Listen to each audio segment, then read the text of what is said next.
ॐ नमो भगवते वासुदेवाय।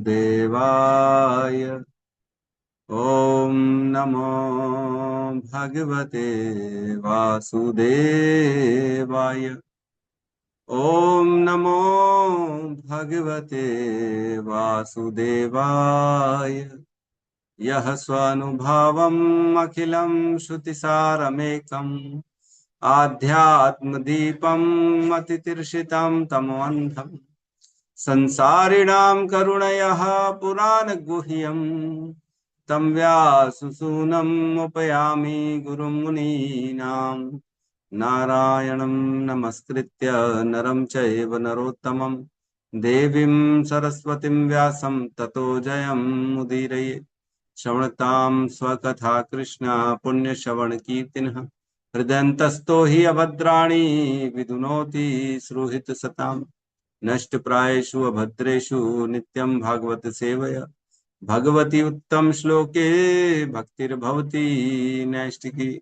श्रवणतः श्रद्धया नित्यं गृणतश्च स्वचेष्टितम् कालेन नातिदीर्घेण भगवान् विशते हृदि। कृष्णाय वासुदेवाय देवकी नंदनाय च नंदगोपकुमाराय गोविन्दाय नमो नमः। नमः पंकजनाभाय नमः पंकजमालिने नमः पंकजनेत्राय नमस्ते पंकजांग्रिये। जय श्री कृष्ण चैतन्य प्रभु नित्यानंद श्री अद्वैत गदाधर श्रीवासादि गौर भक्त वृंद। हरे कृष्णा कृष्णा कृष्णा हरे हरे हरे राम राम राम हरे हरे। हरे कृष्णा कृष्णा कृष्णा हरे हरे हरे राम राम राम हरे हरे। हरे कृष्णा कृष्णा कृष्णा हरे हरे हरे राम राम राम हरे हरे।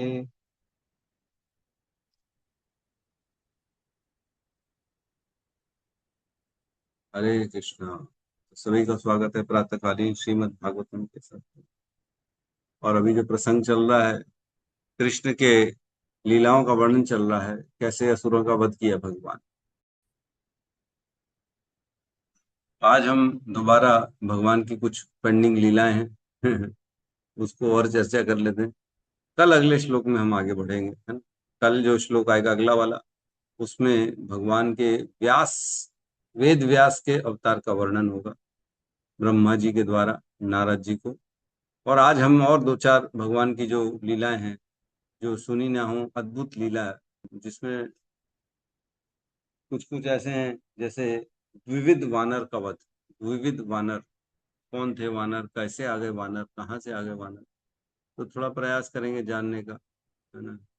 और जो है शिशुपाल का वध सुनेंगे हम, शिशुपाल का कैसे वध हुआ, किसने कर दिया। ठीक है। तो एक बार ये श्लोक को दोबारा पढ़ लेते हैं, 34 35 को, फिर आगे प्रवेश करेंगे। ठीक है, साथ में दोहराएंगे 34 नंबर श्लोक। ये च प्रलम्ब खरदर्दुर्केशी अरिष्ट ये च प्रलम्ब खरदर्दुर्केशरिष्ट मल्लेभ कंस यवना कपि पौंड्रक आद्या अन्ये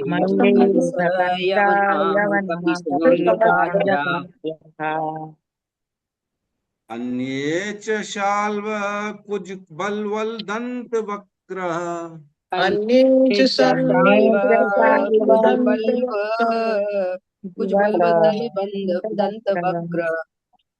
सप्तोक्ष शंबर विदुरथ रुक्मि मुख्यः।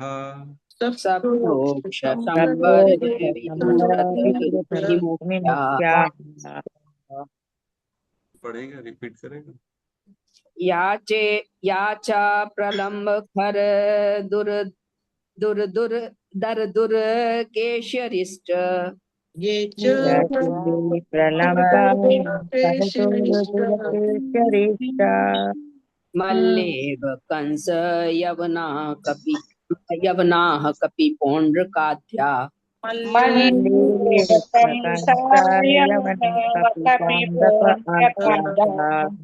अन्ये च शाल्व कुज बल बल दंत वक्र अन्ये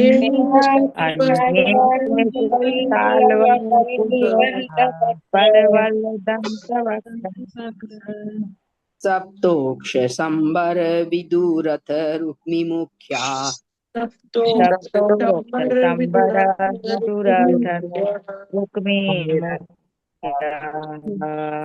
श्लोक हरे क्रमांक 35 के साथ में दोहराएं।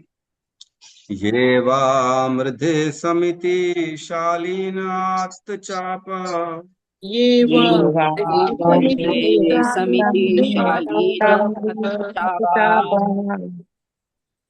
काम्बोज मत्स्य कुरु संजय केकयाद्या काम्भोज मत्स्य संजय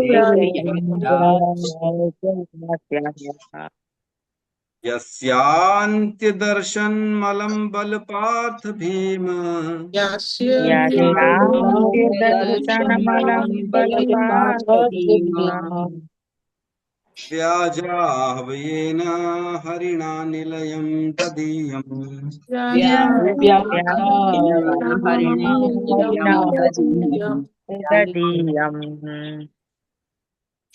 ये वा मृदे समीति सालेन आत्तचापः व्यामृते समिति शालीनाद्य चापा मृधे समीति शालीन आतचापः काम्भोजे समिति कुरु शालीन संजय केकयाद्धा काम्भोजमात्या मत्स्य कुरु कुरु संजय कैकयाद्यः काम्बोजमतस्य गुरु सृजय कैक्रियाद्या यास्यान्त्य दर्शनमलं बलपार्थ भीमा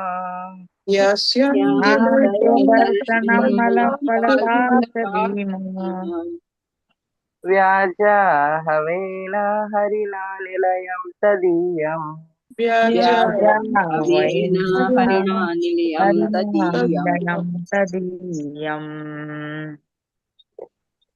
प्रलंब, धेनुक, बक, केशी, अरिष्ट, चारुण, मुष्टिक, कुवल्यापीड़ हाथी, कंस, यवन, नरकासुर तथा पौंड्रक जैसे असुर, शाल्व, द्विविध वानर तथा बलवल, दंतवक्र, सातों सांड, शंबर, विदुरथ तथा रुक्मी जैसे सिपह सालार तथा कंबोज, मत्स्य, कुरु, संजय तथा केकय जैसे वीर योद्धा साक्षात श्री हरि से अथवा बलदेव, अर्जुन, भीम आदि नामों की आड़ में स्वयं भगवान श्री कृष्ण भगवान से भीषण युद्ध करेंगे और इस प्रकार से मारे गए सभी असुर या तो निर्विशेष ब्रह्म ज्योति को प्राप्त होंगे या वैकुंठ ग्रहों में स्थित भगवान के धाम को प्राप्त होंगे।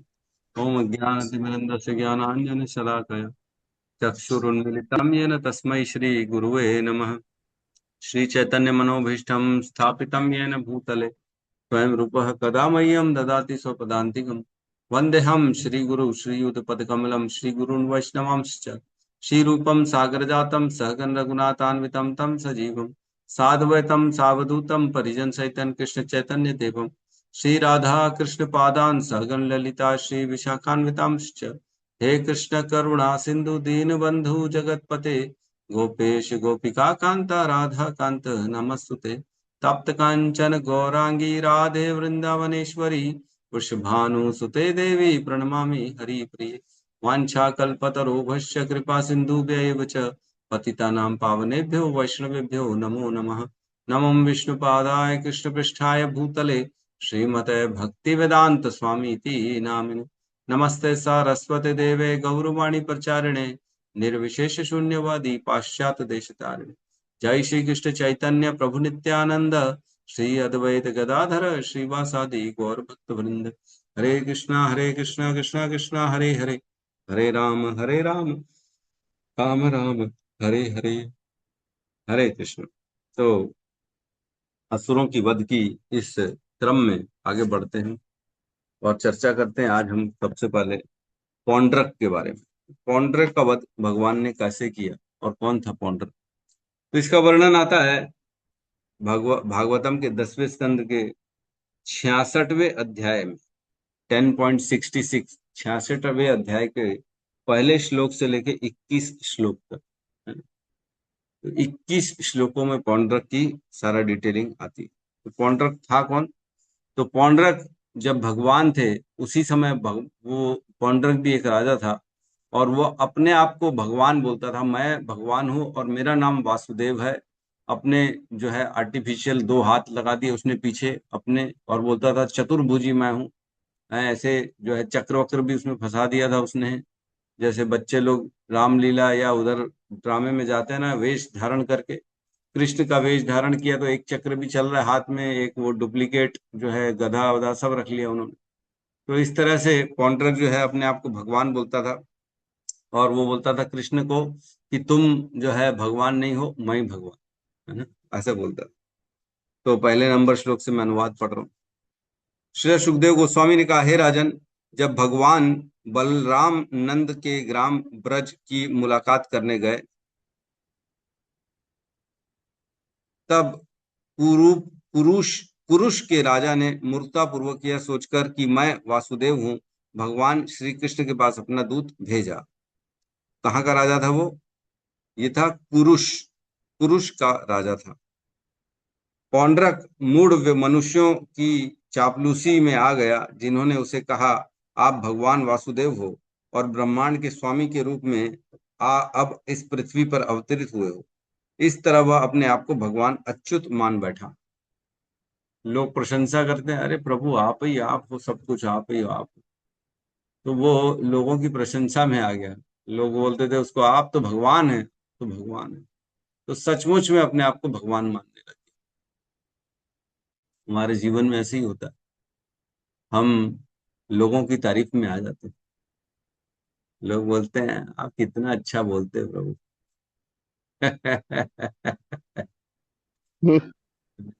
हरे आप कितने कृष्ण। सुंदर दिखते हो। हरे कृष्णा, यस माता जी। तो लोग बोलते हैं आप कितना अच्छा दिखते हो। लोग बोलते हैं आप कितने इंटेलिजेंट हो। आप कितने बलशाली हो प्रभु, आप बहुत बलशाली हो, आप बहुत स्मार्ट हो। इस तरह की लोग बातें करते हैं हमसे, और हम उनकी बातों में आ जाते हैं। लेकिन माताओं को बोला जाता है, माता जी कितनी सुंदर साड़ी पहनी है आपने। माता जी आप तो आज एकदम बहुत सुंदर लग रही, बहुत सुंदर। और वो ऐसे ही कर, उसको ऐसा लगता है हाँ वाकई में आज तो मैं बहुत सुंदर। लगती भी होगी, ऐसी बात नहीं है। लेकिन कहने का अर्थ यह है कि लोगों की बातों में आके हम अपने आप को कितना सोचते हैं कि हम जो है वाकई में ये गुण हमारे अंदर आ जाए, है कि नहीं? क्या वो परमानेंट है गुण? नहीं, वो तो निकल जाए। और वो भी क्यों है? क्योंकि भगवान की कृपा है। भगवान के 6 ऐश्वर्यों में से कोई एक ऐश्वर्य थोड़ा सा हमारे अंदर आ जाता है, तो हम उसको अपना एक महान गुण समझते हैं। महान।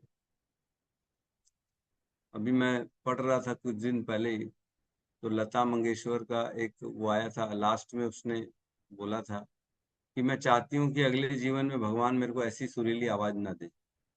ऐसा उसने बोला है। मैं नहीं चाहती कि अब अगले जीवन में फिर से मैं लता मंगेशकर बनूं, नहीं चाहती। उसने ऐसा बोला था। यद्यपि उसकी आवाज बड़ी अच्छी थी, लेकिन बहुत अन्य तकलीफें साथ में आ जाती हैं, बहुत तकलीफें रहती है, व्यक्ति को पता ही नहीं पड़ता। अमिताभ बच्चन इतना अच्छा एक्टर, और उसका जीवन देखेंगे तो इतना ज्यादा स्ट्रगल था, इतना ज्यादा स्ट्रगल था। बहुत नुकसान में था बेचारा, बहुत कर्जे में था। पता नहीं 30-35 साल तक तो काम ही नहीं मिला उसको। बोले इतने लंबे आदमी को क्या काम देंगे, इतनी ऐसी आवाज है तुम्हारे को क्या काम देंगे। उनको काम ही नहीं मिलता था बेचारे को। बहुत मुश्किल से ले दे के उसको 1-2 पिक्चर में रोल मिला, तब जाके वो थोड़े थोड़े कम बैक कर पाए। और उसके बाद भी बेचारे हमेशा तकलीफ में थे, कर्जे में थे। ABCL बनाया था तो उन्होंने अमिताभ बच्चन कॉरपोरेशन लिमिटेड, उसमें बहुत ज्यादा कर्जा हो गया, और इस कर्जे के बोझ के तले दब गए बेचारे।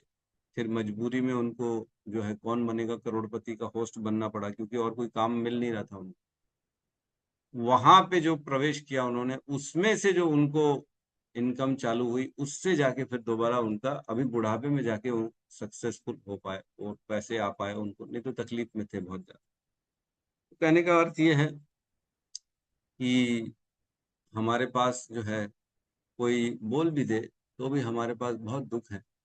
गुण तो बहुत कम है हमारे अंदर, लेकिन तकलीफें बहुत ज्यादा। इसलिए सदा सदा हमें जमीन में रहना चाहिए, अपने आप को हवा में नहीं रखना चाहिए कि मेरे अंदर ये गुण है, मेरे अंदर ये गुण। हमारे अवगुणों को देखेंगे ना, तब पता पड़ेगा हमारे अंदर कितने सारे अवगुण है कि नहीं।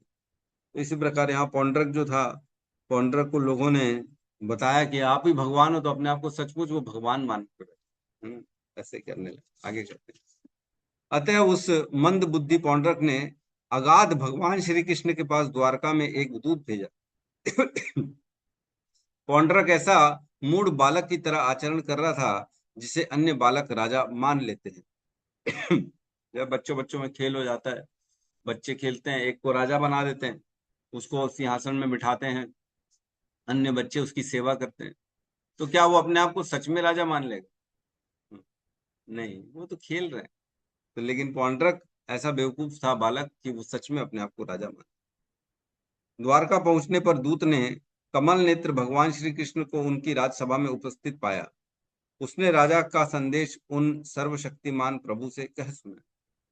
तो इसने अपना दूत भेजा, पौंड्रक ने, द्वारका प्रभु श्री भगवान श्री कृष्ण के सभा में, और उस सभा में उस जो दूत है उसने भगवान से कहा,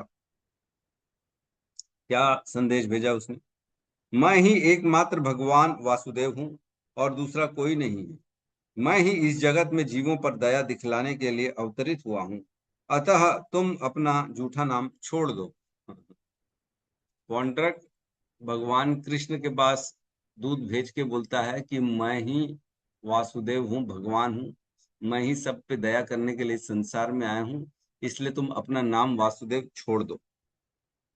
हे सात्वत, तुम मेरे निजी प्रतीकों को छोड़ दो जिनमें इस समय तुम मूर्खतावश धारण कर रहे हो, और आकर मेरी शरण लो। यदि तुम ऐसा नहीं करते तो मुझसे युद्ध करो। पौंड्रक बोल रहा है कि तुमने मेरे निजी प्रतीक, मीन्स जो प्रतीक है सुदर्शन चक्र है ना, और चारों हाथों में कमल, गदा और जो है शंख, ये धारण किए, ये प्रतीक तुम छोड़ दो और मेरी शरण में आओ और मुझसे मेरे शरण में ले लो, और या तो मेरे से युद्ध करो। तब आगे कहते हैं, आगे सुखदेव गोस्वामी ने कहा, जब अज्ञानी पौंड्रक की इस व्यर्थ की अकड़ को राजा उग्रसेन तथा सभा के अन्य सदस्यों ने सुना तो वे जोर जोर से हंसने लगे।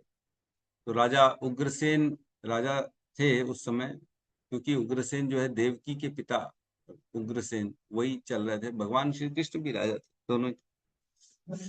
सभा के हंसी मजाक का आनंद लेने के पश्चात भगवान ने दूत से अपने स्वामी से भगवान कृष्ण ने उसी दूत से कहा, रे मूढ़, मैं निस्संदेह उन हाथियों को फेंक दूंगा जिनके विषय में तुम इस तरह अकड़ दिखा रहे हो। नहीं, उस हाथियों को नहीं, उन हथियारों को, मैं उन हथियारों को फेंक दूंगा जिनके विषय में तुम इस तरह अकड़ दिखा रहे हो। रे मूढ़, जब तुम मारे जाओगे और तुम्हारा मुंह गीधों, चील्हों तथा वट वक्षियों से ढका रहेगा, जब तुम कुत्तों का आश्रय स्थल बनोगे, जब श्री भगवान इस तरह बोल चुके तो उनके अपमानपूर्ण उत्तर को उस दूत ने अपने स्वामी के पास जाकर पूर्ण रूप से कहा। तब भगवान श्री कृष्ण अपने रथ पर सवार हुए और काशी के निकट गए।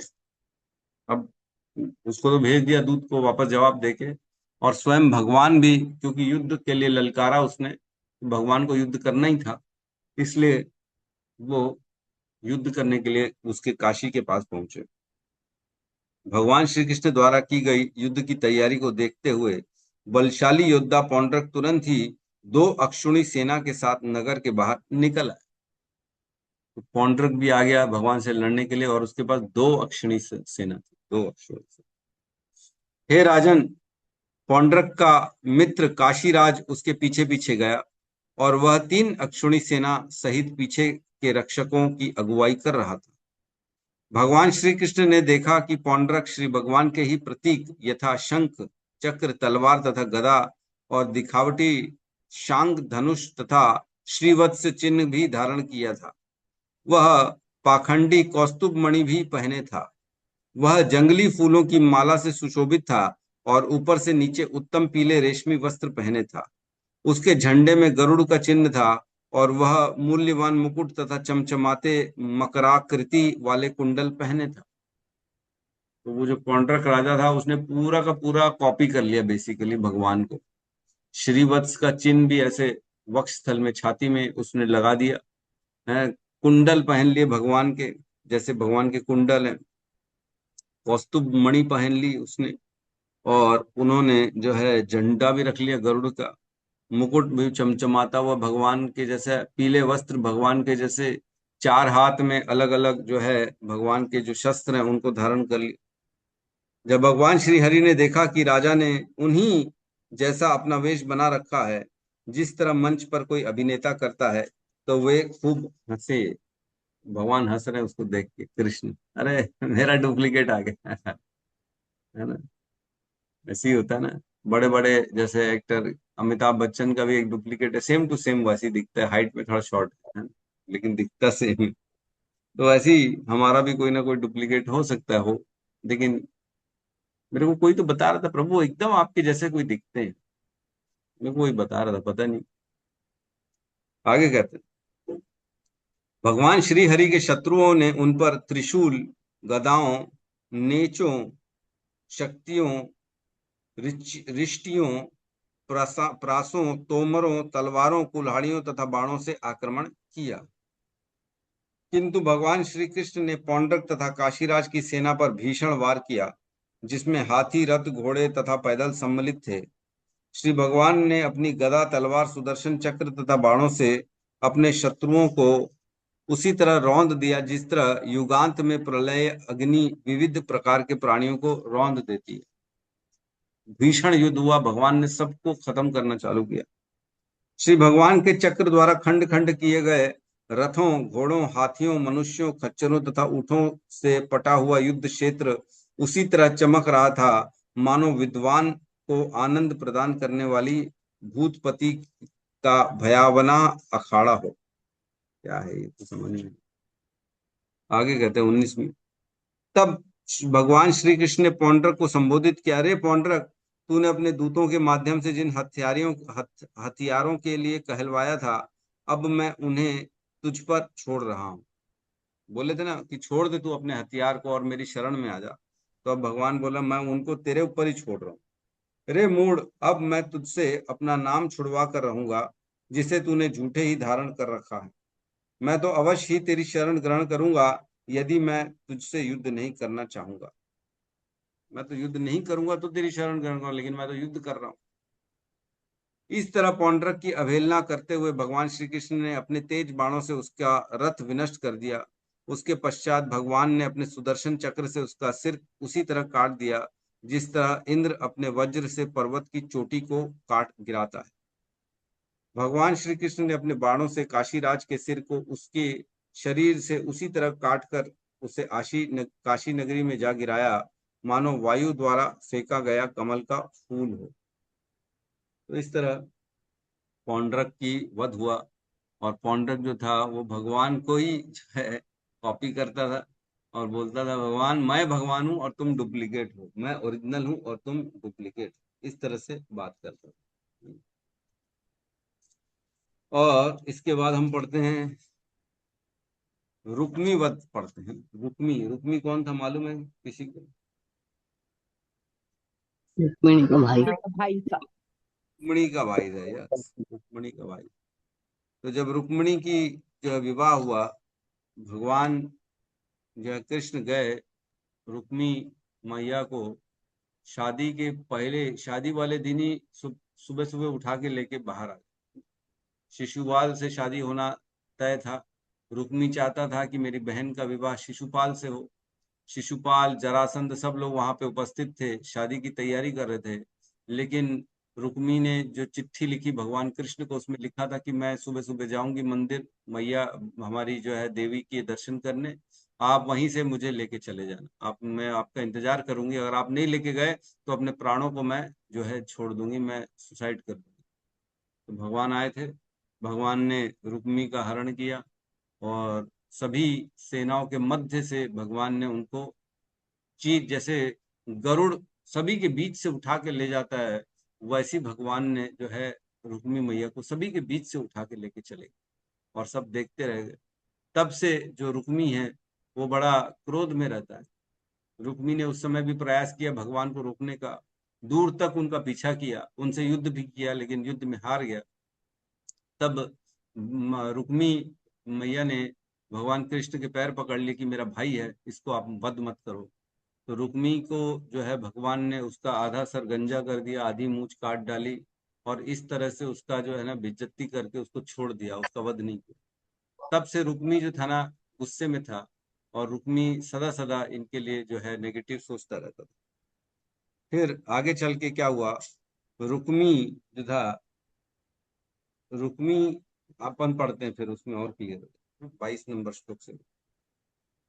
अपने स्वयंवर उत्सव में रुक्मवती रुक्मवती ने स्वयं ही प्रद्युम्न को चुन लिया। तो रुक्मवती ये रुक्मी की पुत्री थी। रुक्मवती ने प्रद्युम्न को चुन लिया जो कि साक्षात कामदेव था। तब एक ही रथ पर अकेले लड़ते हुए प्रद्युम्न ने एकत्र राजाओं को युद्ध में पराजित किया और उसे हर ले गए। तो प्रद्युम्न जो कृष्ण के पुत्र हैं, उनका विवाह हुआ रुक्मी की पुत्री रुक्मवती से।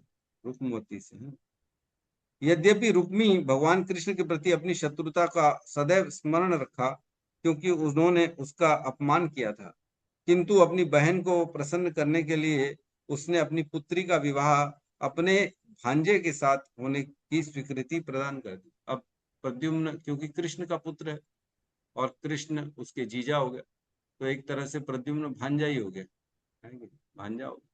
तो भांजे के साथ ही अपनी पुत्री का विवाह उन्होंने करा दिया, है ना। उन्होंने फिर चलो ठीक है, कोई बात नहीं, अब वो चाह रहा है, युद्ध युद्ध कर रहा है, चाह रहा है, तो ठीक है, करा देते शायद।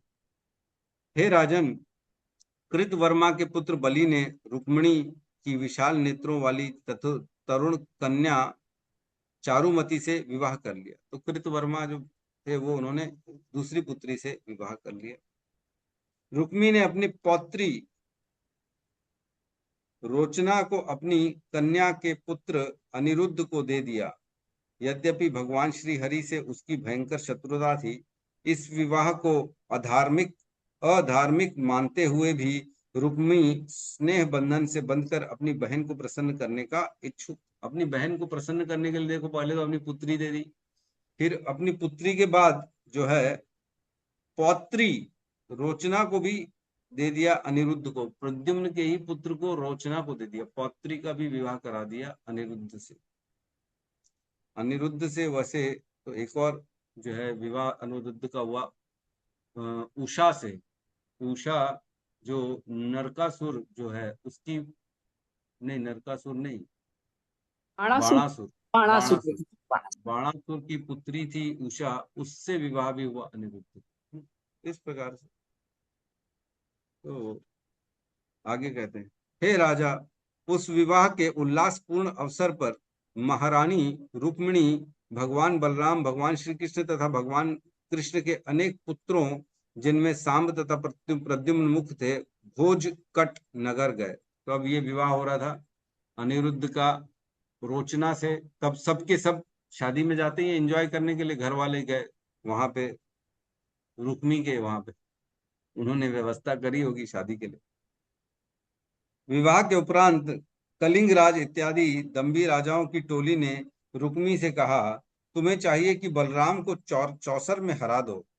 हे राजन, वे चौसर में पटु नहीं है, उसके पश्चात भी उन्हें इसका व्यसन है। इस तरह सलाह दिए जाने पर रुक्मी ने बलराम को चुनौती दी और उनके साथ चौसर की बाजी खेलने लगा। तो अन्य राजाओं के द्वारा रुक्मी को दिया गया कि भैया तुम क्या करो, बलराम के साथ चौसर खेलो, बलराम चौसर में वीक है, उसको हरा दो, तो तुम थोड़ा सा, तुम्हारे अंदर ईगो बढ़ेगा। उंगली करते, इसको बोलते उंगली कर सामान्य भाषा में।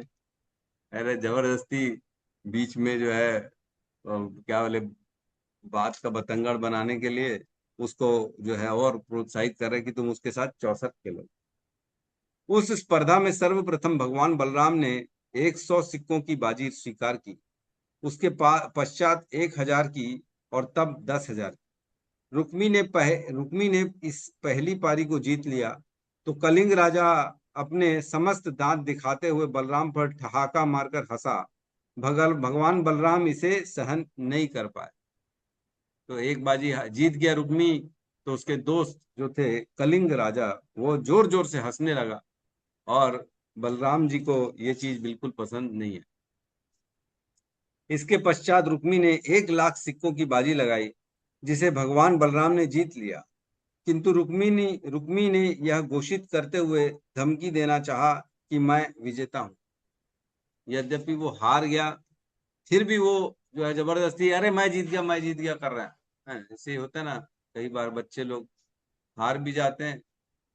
जैसे हम बचपन में ना क्रिकेट खेलते थे, वो आउट भी हो जाते थे ना, तो भी बोलते थे नहीं नहीं नहीं, मैं आउट नहीं हूँ, मैं आउट नहीं हूँ, मैं तो बैटिंग कर जबरदस्ती बैटिंग करते थे।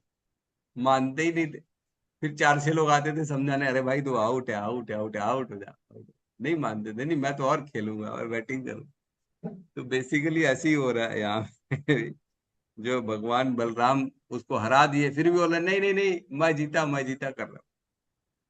रूपवान भगवान बलराम ने, जिनके लाल लाल नेत्र क्रोध से और अधिक लाल हो रहे थे, पूर्णमासी के दिन उफनते समुद्र की भांति क्रुद्ध होकर 10 करोड़ मुहरों की बाजी लगाई।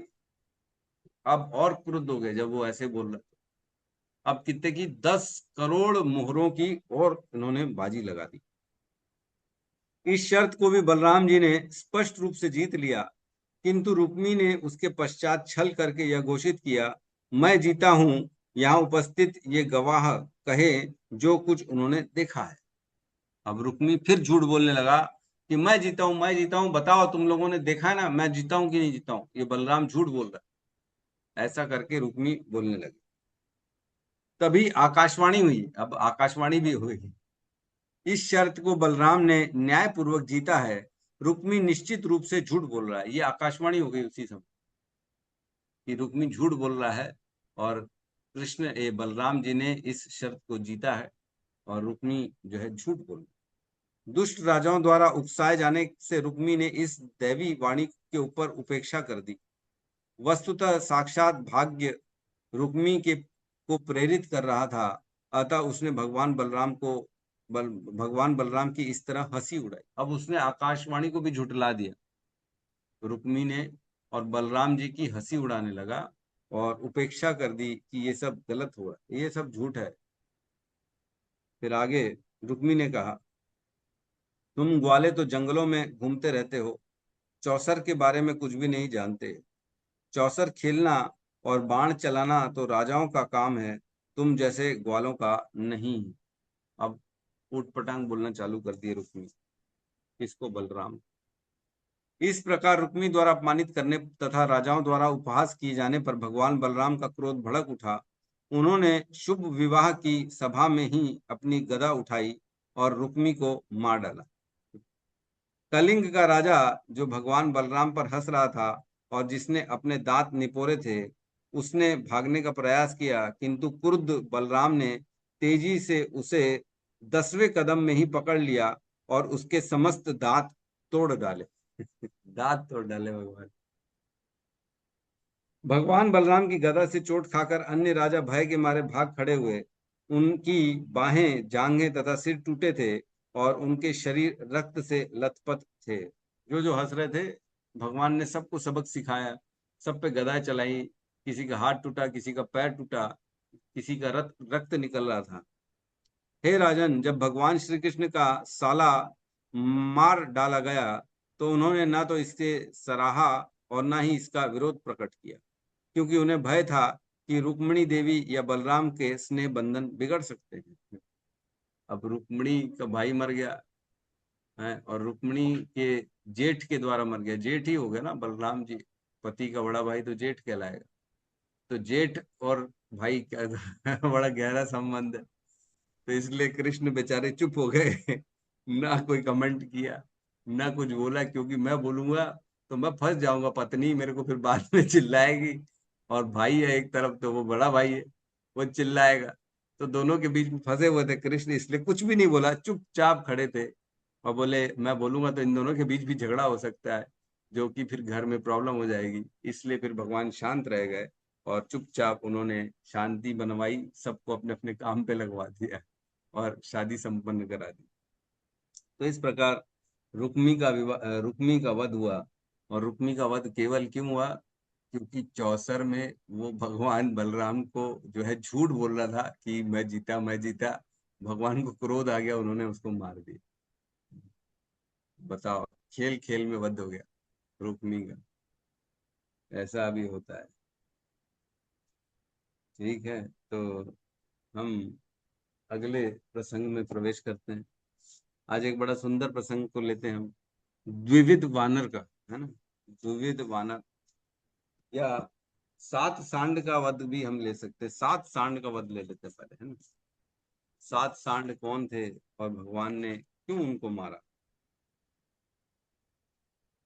सात सांड का वध जो है, ये लीला आती है भगवान की जब विवाह की कंडीशन थी, उसमें 10वें स्कंद के 58वें अध्याय 10.58.32 से लेके 48 तक, है ना, 32 से लेके 48 श्लोक तक इसी की वर्णन आता है सात सांडों का।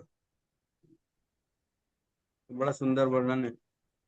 भगवान की 5 राजकुमारियों से विवाह, ये अध्याय का नाम है, जिसमें भगवान के विवाह होते हैं। जो मुख्य 8 भगवान की पटरानियां हैं, उनमें से विवाह हो रहे हैं, तो उसमें से एक की कंडीशन थी, तो उसमें हम प्रवेश कर। तो श्लोक क्रमांक 32, 10.58.32। हे राजन, कौशल्य के अत्यंत धार्मिक राजा नग्नजीती को एक सुंदर कन्या थी, जिसका नाम सत्या अथवा नग्नजीती था। तो ये कौशल्य का राजा था, जिसकी पुत्री थी अत्यंत सुंदर, जिसका नाम था नग्नजीती या फिर सत्या। तो ये सत्या और सत्यभामा तो अलग अलग है ना। नग्नजीती और सत्यभामा तो अलग अलग है कि एक है?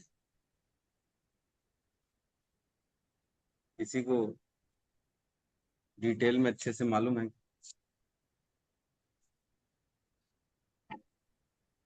प्रभु जी हरे कृष्ण, दंडवत प्रणाम। हरे प्रभु जी कृष्ण। वो जो स्वर्ण हाँ?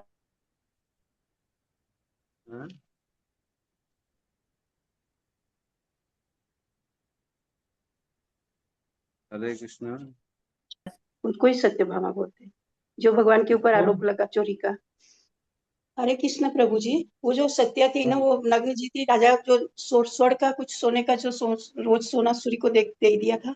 मैं बरोबर डिटेल नहीं बोल पा रही हूँ प्रभु जी, सोना बन जाता था वो, भगवान कृष्णा ने बोला दे दो करके। उनकी पुत्री सत्या थी, उनको ही सत्यभामा कहते। तो वो चोरी का सत्यभामा। इल्जाम भगवान पर लगाया, फिर भगवान ने उनको मारा। अरे मैं ये नहीं पूछ रहा, मैं ये पूछ रहा हूँ कि सत्यभामा और नग्नजीती ये अलग अलग हैं कि एक है?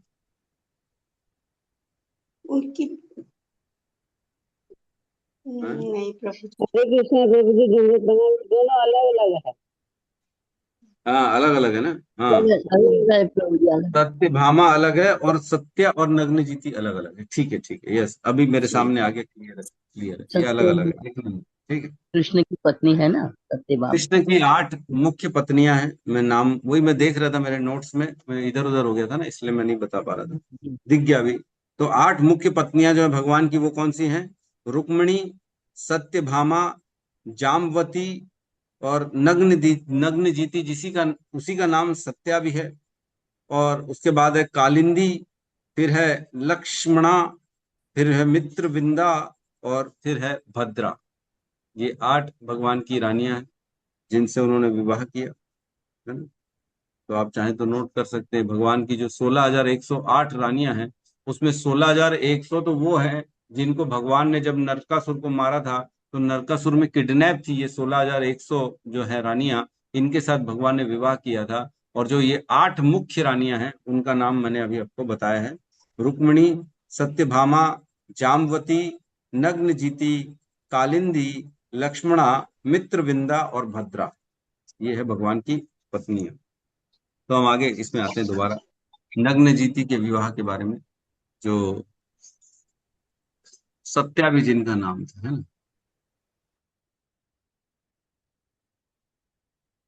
हाँ, आगे कहते हैं, जो राजा ब्याहने के लिए आते थे उन्हें तब तक विवाह नहीं करने दिया जाता था जब तक वे तेज सींगों वाले 7 बैलों को वश में न कर लें। ये बैल अत्यंत दुष्ट तथा वश में न आने वाले थे और वे वीरों की गंध भी सहन नहीं कर सकते। अब उन्होंने ऐसी कंडीशन ही रखी थी राजा ने कि जो 7 सांड थे, एकदम भयंकर टाइप के सांड थे, उनको जो वश में करेगा मैं उनके साथ अपनी पुत्री का विवाह कर दूं। जब वैष्णवों के स्वामी पूर्ण पुरुषोत्तम भगवान ने उस राजकुमारी के बारे में सुना जो बैलों के विजेता द्वारा जीती जानी थी, तो वे विशाल सेना के साथ कौशल्य की राजधानी आ गए। भगवान स्वयं आ गए इसके लिए। कौशल के राजा भगवान श्री कृष्ण को देखकर हर्षित हुए। उसने अपने सिंहासन से उठकर तथा प्रतिष्ठित पद एवं पर्याप्त उपहार देकर भगवान श्री कृष्ण की पूजा की। भगवान श्री कृष्ण ने भी राजा का आदर पूर्वक अभिवादन किया। जब राजा की पुत्री ने देखा कि वह सर्वाधिक उपयुक्त दूल्हा आया है, तो उसने तुरंत ही रमापति भगवान श्री कृष्ण को पाने की कामना की। उसने प्रार्थना की कि वे मेरे पति बने। यदि मैंने व्रत किए हैं तो पवित्र अग्नि मेरी आशाओं को पूरा करे। मन ही मन में वो चाहती थी कि यही मेरे पति बने, और उन्होंने बहुत प्रार्थना करी। देवी लक्ष्मी, ब्रह्मा जी, शिव जी तथा विभिन्न लोकों के शासक उनके चरण कमलों की धूलि को अपने सिरों पर चढ़ाते हैं, और जो अपने द्वारा निर्मित धर्म संहिता की रक्षा के लिए विभिन्न कालों में लीला अवतार धारण करते हैं, भला वे पूर्ण पुरुषोत्तम भगवान मुझ पर कैसे प्रसन्न हो सकेंगे। तब उस प्रकार प्रार्थना करने लगे। सर्वप्रथम राजा नग्नजीत ने श्री भगवान को समुचित पूजा की, और तब उन्होंने संबोधित किया, हे नारायण, हे ब्रह्मांड के स्वामी, आप अपने आध्यात्मिक आनंद में पूर्ण रहते हैं, अतः यह तुच्छ मनुष्य आपके लिए क्या कर सकता है ना? ऐसे उन्होंने भगवान से पूछा। हे कुरुनंदन, श्री भगवान प्रसन्न थे और सुविधाजनक आसन स्वीकार करके वे मुस्कुराए तथा मेघ गर्जना सदृश गंभीर वाणी में राजा से बोले। अब भगवान ने राजा को बोला, हे मनुष्यों के शासक, विद्वत जन, धर्म में रत राजवर्य मनुष्य की याचना करने की निंदा करते हैं, तो भी आपकी मित्रता का इच्छुक मैं आपसे आपकी कन्या को मांग रहा हूं, यदि हम बदले में कोई भेंट नहीं दे रहे। हम अब भगवान कहते हैं कि मैं इच्छा करता हूं कि मैं आपकी पुत्री से विवाह करूं। राजा ने कहा, हे प्रभु, भला मेरी पुत्री के लिए आपसे बढ़कर और कौन दूल्हा हो सकता है। आप सभी दिव्य गुणों के धाम हैं। आपके शरीर पर साक्षात लक्ष्मी निवास करती है और वे किसी भी कारण से आपको कभी नहीं छोड़ती। किंतु हे सत्व प्रमुख, अपनी पुत्री के लिए उपयुक्त पति सुनिश्चित करने हेतु हमने उसके संभावित वरों की पराक्रम की परीक्षा करने के लिए पहले से ही एक शर्त निश्चित कर रखी। अब क्या शर्त है वो बता रहे हैं। हे वीर, इन 7 खूंखार बैलों को वश में करना असंभव है। इन्होंने अनेक राजकुमारों के अंगों को खंडित करके उन्हें परास्त किया है। हे यदुवंशी, यदि आप इन्हें वश में कर लें तो हे श्रीपति, निश्चित रूप से आप ही मेरे पुत्री के उपयुक्त वर होंगे। इन शर्तों को सुनकर श्री भगवान ने अपने वस्त्र कसे, अपने आप को 7 रूपों में विस्तार किया और बड़ी आसानी से बैलों को वश में कर लिया।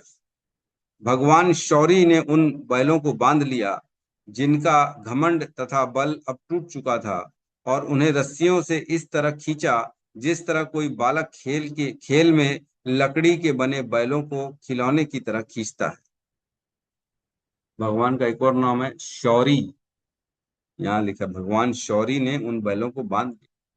क्योंकि भगवान का शौर्य इतना ज्यादा है, इसलिए भगवान को शौरी भी कहते। तब प्रसन्न तथा चकित राजा नग्नजीत ने अपनी पुत्री भगवान श्री कृष्ण को भेंट कर दी। पूर्ण पुरुषोत्तम भगवान ने इस अनुरूप दुल्हन को वैदिक विधि के साथ स्वीकार किया। राजकुमारी को भगवान श्री कृष्ण के प्रति पति के रूप में प्राप्त होने पर राजा की पत्नियों को सर्वाधिक आनंद प्राप्त हुआ और उनमें अतीव उत्साह का भाव जाग उठा। तो इस प्रकार फिर आगे चल के बताते हैं कैसे भगवान की शादी हुई। भगवान ने विवाह किया नग्नजीती से, और 7 सांडों का जो है ना उन्होंने कंट्रोल किया, उनको बांध दिया, और उसके बाद जो है ये कंडीशन रखी थी नग्नजीत राजा ने अपनी पुत्री से विवाह करने। ठीक है, तो इस प्रकार भगवान ने, और कौन सा, हम अब एक और सुन लेते हैं किसी का कथा, और किसका सुनना चाहेंगे? शिशुपाल वध सुनेंगे? शिशुपाल वध थोड़ा लंबा है वो, शिशुपाल वध ले लेते हैं हम फटाफट।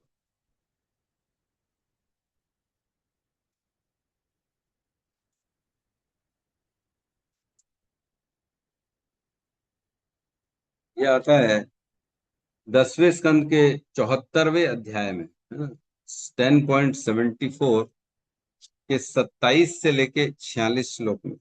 लंबा है थोड़ा सा ये, इसको ले लें कि रहने दें, समय हो गया? ले लें, क्या कहते हैं बताइए, बाकी लोगों का क्या? ले लीजिए प्रभु जी। ले लें, ले लीजिए प्रभु जी। ठीक है। 10वां स्कंद का कौन सा प्रभु जी अध्याय?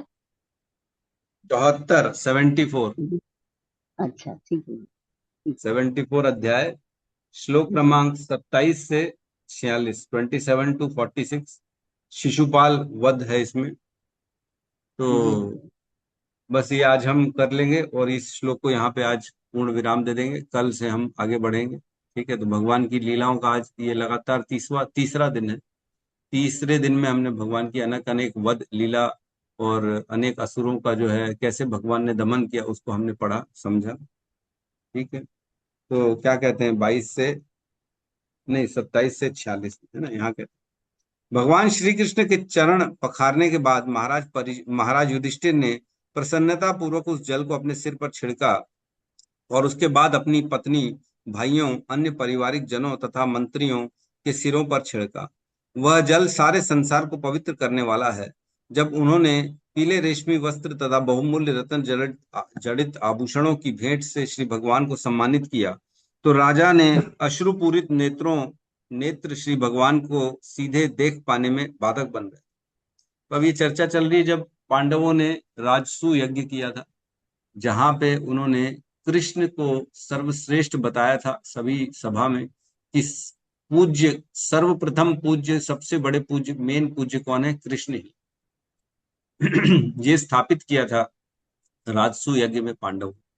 तो जब राजसूय यज्ञ चल रहा था तब युधिष्ठिर महाराज ने भगवान कृष्ण के चरण पखारे थे और उसके जल को पूरे समस्त जितने भी सभा में लोग थे उनके ऊपर उनको उसका छिड़काव किया। भगवान श्री कृष्ण इस तरह सम्मानित होते देखकर वहां पर उपस्थित प्राय सभी लोग सम्मान में अपने हाथ जोड़कर बोल उठे, आपको नमस्कार, आपकी जय हो। और तब उन्हें शीश नवाया, ऊपर से फूलों की वर्षा होने लगी, है ना। आगे कहते हैं दंभ घोष का असहिष्णु पुत्र भगवान श्री कृष्ण के दिव्य गुणों की प्रशंसा होते सुनकर क्रुद्ध हो उठा।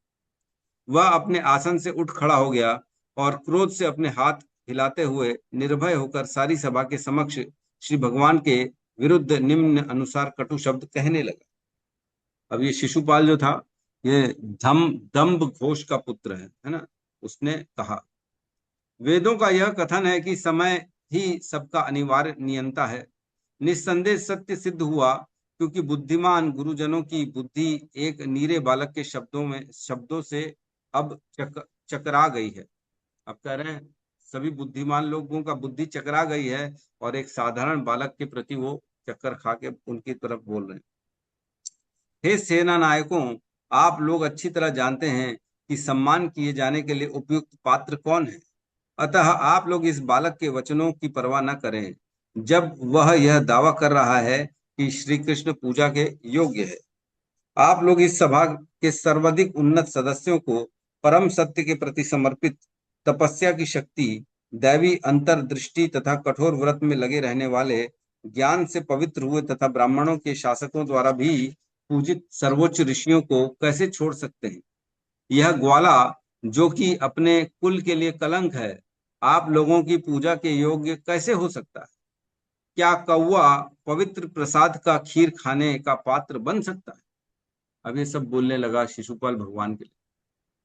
कौवा प्रसाद का खीर खा सकता है क्या? तो वैसी आगे कर, जो वर्ण तथा आश्रम के या पारिवारिक शिष्टाचार के किसी भी सिद्धांत का पालन नहीं करता, जो सारे धार्मिक कर्तव्यों से बहिष्कृत कर दिया गया है, जो मनमाना आचरण करता है तथा जिसमें कोई सद्गुण नहीं है, भला ऐसा व्यक्ति किस तरह पूजा किए जाने योग्य हो सकता है?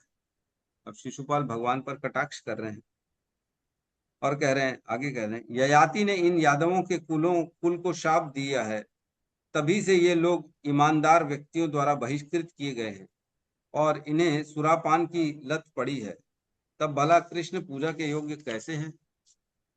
अब कृष्ण पे बोले जा रहे, कटाक्ष किए जा रहे। इन यादवों ने ब्रह्म ऋषियों द्वारा बसाई गई पवित्र भूमि को छोड़ दी है और समुद्र में एक किले में जाकर शरण ली है। जहां ब्राह्मण नियमों का पालन नहीं होता, वहां ये चोरों की तरह अपनी प्रजा के वो तंग करते हैं। भगवान के लिए अलग अलग गलत गलत भाषा का उपयोग कर रहे हैं। समस्त सौभाग्य से वंचित शिशुपाल ऐसे ही तथा अन्य अपमानजनक शब्द बोलता रहा, किंतु श्री भगवान ने कुछ भी नहीं कहा। जिस तरह सिंह सियार को रोदने की परवाह नहीं करता, जब सियार रोदन करता है तब सिंह उसकी परवाह नहीं करता है ना। रोते रहते सियार तो रोते नहीं। भगवान की ऐसी असहाय निंदा सुनकर सभा के कई सदस्यों ने अपने कान बंद कर लिए और गुस्से में चेदिन चेदी नरेश को कोसते हुए बाहर चले गए। जिस स्थान पर श्री भगवान या उनके श्रद्धावान भक्त की निंदा होती हो, यदि मनुष्य उस स्थान को तुरंत छोड़कर चला नहीं जाता, तो निश्चय ही वह अपने पुण्य कर्मों के फलों से वंचित होकर नीचे गिरता है। बोले जहां ऐसे भगवान की या भगवान के भक्तों की निंदा हो रही हो और उस स्थान में कोई बैठा रह जाए और उसको सुनता रह जाए, तो उसके पुण्य खत्म हो जाते हैं, क्षीण हो जाते हैं, वो नीचे गिर जाता है। आगे कर, तब पांडु पुत्र क्रुद्ध हो उठे और मत्स्य केकय तथा संजय वंशों के योद्धाओं के साथ वे अपने अपने स्थानों पर शिशुपाल को मारने के लिए तत्पर हथियार उठाते हुए खड़े हो गए। हे भारत, तब शिशुपाल ने किसी की परवाह न करते हुए वहां पर जुटे सारे राजाओं के बीच अपनी तलवार तथा ढाल ले ली और वह भगवान श्री कृष्ण के पक्षधरों का अपमान करने लगा। उस समय श्री भगवान उठ खड़े हुए और उन्होंने अपने भक्तों को रोका। फिर उन्होंने क्रुद्ध होकर अपने तेज धार वाले चक्र को चलाया और आक्रमण कर रहे उनके शत्रु का सिर काट दिया। जब इस तरह शिशुपाल मार डाला गया, तो भीड़ में से भारी शोर उठने लगा। इस कोलाहल का लाभ उठाकर शिशुपाल के समर्थक राजा तुरंत ही अपने प्राणों के भय से सभा छोड़ भाग गए। शिशुपाल के सिर से एक तेजोमय प्रकाश पुंज उठा और सबके देखते ही देखते वह भगवान श्री कृष्ण में उसी तरह प्रविष्ट हो गया, जिस तरह आकाश से गिरता हुआ उच्छल तारा पृथ्वी में समा जाता।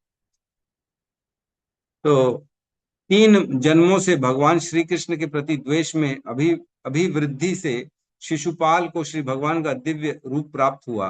दरअसल मनुष्य की चेतना से उसका भावी जन्म निश्चित होता है। तो इस प्रकार भगवान के धाम को गया शिशुपाल, और वो तो हम जानते ही हैं, वो तो भगवान का जो है द्वारपाल ही है, जय और विजयी थे, जो शिशुपाल और दंतवक्त्र के रूप में तीसरे जन्म में थे। पहला जन्म था हिरणाक्ष और हिरण्यकश्यपु, दूसरा जन्म हुआ रावण और कुंभकर्ण, और तीसरा जन्म हुआ शिशुपाल और दंतवक्र। ये 3 जन्मों में जय और विजय ही आए थे, जब उनको 4 कुमारों ने श्राप दे दिया था कि तुम जाके असुर बनो 3 बार, और तीनों बार भगवान तुम्हारे को उद्धार करेंगे। तो इस प्रकार उसका उद्धार भगवान ने कर दिया। ठीक है, तो इस प्रकार हमने आज की कथा का श्रवण किया। किसी का कोई प्रश्न है तो हम ले सकते हैं।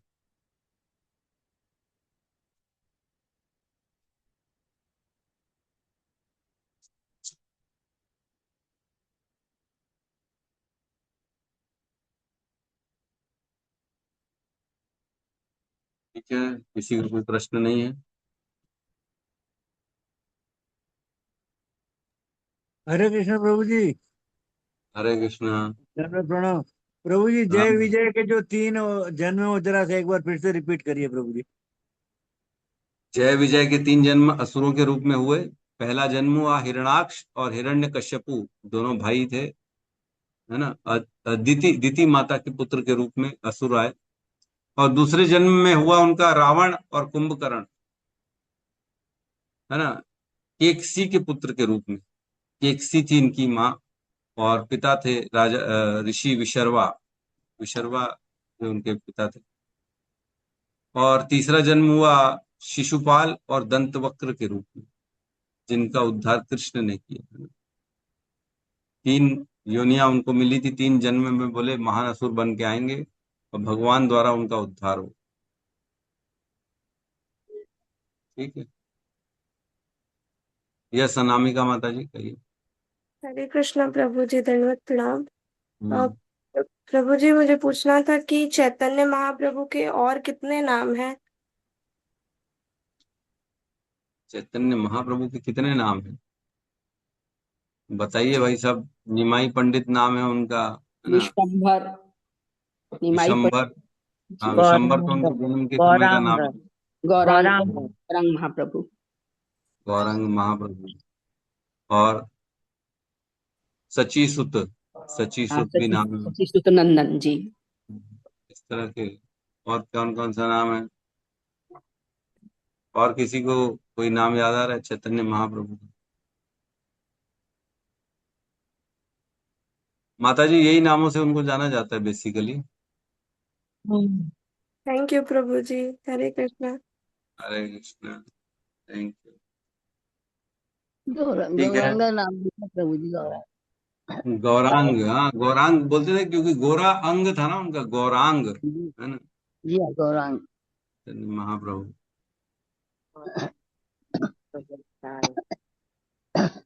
ठीक है।